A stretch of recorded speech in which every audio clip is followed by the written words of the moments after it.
ಡಾಂಬಿಕ ಪ್ರದರ್ಶನವೆಂದು ಪಾಂಡವರನ್ನು ಹೆದರಿಸಲು ಉಳಿದ ಆಟವೆಂದು ಭಾವಿಸಿದ್ದೇನೆ.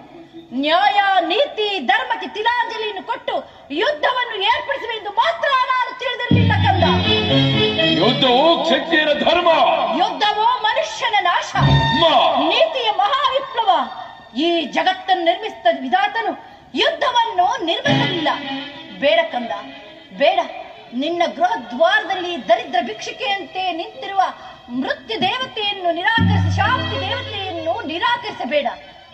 ನನ್ನ ಮಾತನ್ನು ಕೇಳು ಕಂದ, ನನ್ನ ಮಾತನ್ನು ಕೇಳು. ಮೃತ್ಯು ದೇವತೆಯನ್ನು ನಿರಾಕರಿಸಿ ಶಾಂತಿ ದೇವತೆಗೆ ಆಹ್ವಾನವನ್ನು ಕೊಡು ಕಂದ. ಅಮ್ಮೋ, ಈ ಹಬ್ಬವರ್ಷದ ವಾಕ್ಯಗಳನ್ನು ಕೇಳಿ ಕೇಳಿ ಬೇಯಿಸುತ್ತೇನೆ. 100 ಜನ ವೀರಪುತ್ರ ಹೆತ್ತು ವೀರಮಾತೆ ಒಂದಲ್ಪ ಯುದ್ಧದ ಸಲುವಾಗಿ ಎಷ್ಟೊಂದು ಕಾತರಾಗಿರುವಳೆ.